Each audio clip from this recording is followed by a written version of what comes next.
Assalamualaikum warahmatullahi wabarakatuh. Perkenalkan, nama saya Ilman Haris Mayadin. Saya perwakilan dari kelompok 4. Nah, di sini saya akan menjelaskan model pembelajaran yang kami pilih dan mengapa kami memilih model pembelajaran tersebut. Jadi, model pembelajaran yang kami pilih yaitu model pembelajaran Project Based Learning. Seperti yang kita ketahui bersama, model ini adalah pendekatan pembelajaran yang berfokus pada proyek atau tugas nyata yang memerlukan pemecahan masalah, kolaborasi, dan aplikasi pengetahuan secara kontekstual. Alasan kami memilih model pembelajaran ini, yang pertama yaitu relevansi dengan kehidupan nyata. Model pembelajaran ini memungkinkan murid-murid untuk belajar melalui situasi nyata dan masalah yang relevan dengan kehidupan sehari-hari. Yang kedua, aktif dan kolaboratif. Dalam model pembelajaran ini, murid-murid aktif terlibat dalam pemecahan masalah dan berkolaborasi dengan teman sekelas. Yang ketiga, pengembangan keterampilan kritis. Model pembelajaran ini mendorong murid-murid untuk mengembangkan keterampilan berpikir kritis, analis, dan pemecahan masalah. Dan yang terakhir yaitu memotivasi pembelajaran. Untuk penerapan model pembelajaran ini akan dijelaskan oleh Bekrum Menakartasari. Ayo buka tas kalian, keluarkan buku, dan mari belajar bersama. Assalamualaikum warahmatullahi wabarakatuh. Nah, seperti yang telah dijelaskan tadi, jadi model pembelajaran kami berbasis dengan model pembelajaran Problem Based Learning dengan materi ajar yaitu adalah kebutuhan manusia dan skala prioritas. Nah, model ini disusun untuk fase D kelas 7 semester ganjil tahun ajaran 2023-2024 dengan alokasi waktu sekitar 2 jam pelajaran atau 40 menit.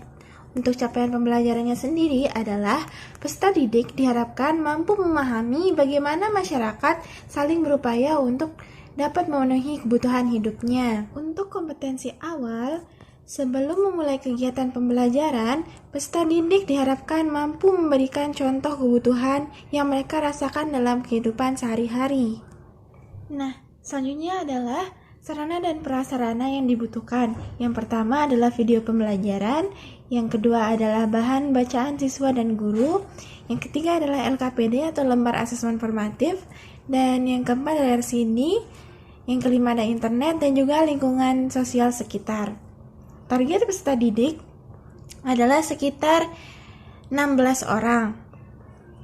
Selanjutnya adalah metode pembelajaran. Metode pembelajaran yang digunakan yang pertama adalah pembelajaran kooperatif, tanya jawab, penugasan, diskusi interaktif, dan juga games interaktif. Nah, selanjutnya kita masuk ke kegiatan pembelajaran. Kegiatan pembelajaran yang pertama adalah kegiatan pendahuluan. Yang pertama, guru menyapa dengan memberi salam dan menanyakan kabar siswa. Lalu, guru membuka pelajaran dengan meminta salah satu siswa untuk memimpin dan membaca doa bersama-sama sebelum belajar. Lalu, tidak lupa guru mengecek kondisi ruang kelas, memeriksa kehadiran siswa, dan membuat kesepakatan kelas sebelum belajar. Guru lalu memotivasi dengan berbagai cara secara optimal sehingga peserta didik terlihat antusias sepanjang kegiatan pembelajaran. Lalu guru memberitahukan materi pembelajaran yang akan dipelajari yaitu kebutuhan manusia dan skala prioritas dan memberikan prioritas awal. Guru menggali pengetahuan awal peserta didik melalui berbagai cara dan dikaitkan dengan materi yang akan dipelajari dengan memberikan pertanyaan kepada para peserta didik yang berkaitan dengan pengalaman peserta didik dalam kehidupannya secara nyata. Selanjutnya adalah kegiatan inti selama 55 menit. Tahap pertama adalah orientasi peserta didik pada masalah. Guru melakukan diferensiasi konten, kegiatan literasi video, literasi visual, dan literasi buku sumber selama 5 menit. Peserta didik diberi motivasi atau stimulus untuk memusatkan perhatian dengan cara melihat, mengamati, membaca materi tentang kebutuhan manusia dan skala prioritas melalui modul materi dan video pembelajaran maupun dari buku bacaan. Guru menyampaikan penjelasan secara garis besar materi kebutuhan manusia dan skala prioritas dengan jelas, lengkap, dan dikaitkan dengan pembudayaan karakter. Guru bersama peserta didik melakukan tanya jawab tentang gambar, video, dan buku bacaan yang mereka amati. Selanjutnya tahap 2-nya adalah mengorganisasi peserta didik untuk belajar. Guru melakukan diferensiasi proses untuk membagi peserta didik ke dalam beberapa kelompok heterogen berdasarkan gaya belajar siswa. Masing-masing kelompok dibagikan buku bacaan dan juga LKPD tentang kebutuhan manusia dan skala prioritas. Lalu peserta didik diarahkan untuk berdiskusi, bertanya jawab, dan berpikir tentang gambar, video, dan penjelasan guru melalui tayangan modul materi dan video. Peserta didik diharapkan mampu untuk bekerja secara kelompok dan diminta membaca bahan ajar modul materi dan sumber lainnya yang menyediakan materi tentang skala prioritas dan kebutuhan manusia. Lalu, peserta didik mengisi LKPD kebutuhan manusia dan skala prioritas sesuai dengan pertanyaan yang telah tersedia dan diselesaikan dengan memberikan kebebasan kepada peserta didik untuk menyampaikannya secara berkelompok untuk sesuai dengan kemampuan, keterampilan, dan kreativitas siswa. Peserta didik diharapkan berani mengemukakan pendapatnya dan bersikap kritis tentang materi yang telah dibentuk soalkan ke dalam LKPD, skala prioritas dan kebutuhan manusia. Selanjutnya adalah tahap 3, guru membimbing penyelidikan individual maupun kelompok. Guru melakukan diferensiasi proses setiap kelompok dalam proses berdiskusi, menyelesaikan tugas dan diberikan dengan mendapatkan bimbingan dan arahan dari guru. Guru memberikan dorongan kepada kelompok untuk mengumpulkan informasi yang sesuai dengan pemecahan masalah yang telah dirumuskan.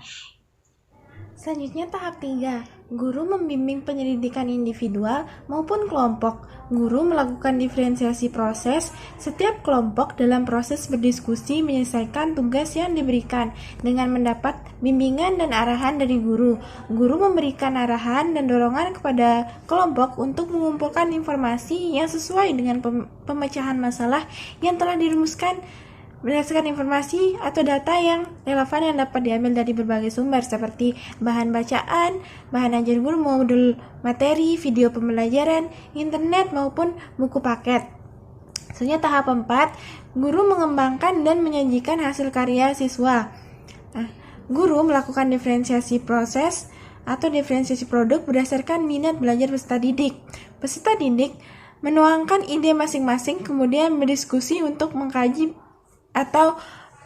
pendapat setiap anggota kelompok dan menyatukannya menjadi hasil diskusi yang kemudian dipresentasikan oleh masing-masing kelompok yang sebelumnya dilakukan games interaktif untuk meningkatkan gairah belajar peserta didik dan juga kepercayaan diri peserta didik dalam menyampaikan pendapatnya melalui presentasi. Tahap 5, menganalisis dan mengevaluasi proses pemecahan masalah. Guru memberikan apresiasi kepada peserta didik. Setelah peserta didik mendapat jawaban terhadap masalah yang ada, selanjutnya dianalisis dan dievaluasi. Guru dan peserta didik bersama-sama menyimpulkan tentang poin-poin tentang pentingnya yang muncul dalam kegiatan pembelajaran yang baru dilakukan terkait materi, skala prioritas, dan kebutuhan manusia. Yang terakhir adalah kegiatan penutup selama 10 menit. Peserta didik dibimbing oleh guru untuk melakukan refleksi terhadap proses penyelesaian masalah diskusi yang dilakukan. Guru menyampaikan kesimpulan dan memberikan pemahaman bermakna dari pembelajaran yang dilakukan. Merencanakan kegiatan tindak lanjut pelajaran dengan meliterasi modul materi, skala prioritas, dan kebutuhan manusia. Guru menyampaikan rencana pembelajaran pada pertemuan berikutnya, lalu guru mengakhiri pertemuan dengan mengucapkan salam dan berdoa bersama. Nah, dengan berakhirnya kegiatan pembelajaran tersebut, berakhir pula lah video pembelajaran kita pada kali ini terkait dengan model pembelajaran problem based learning dengan materi ajar yaitu kebutuhan manusia dan skala prioritas. Semoga video pembelajaran kita pada kali ini bermanfaat sebagai referensi dalam kegiatan pembelajaran dan juga modul pembelajaran. Apabila ada kritik dan saran sangat kami harapkan. Sekian, terima kasih. Kami dari kelompok 4 undur diri. Wassalamualaikum warahmatullahi wabarakatuh.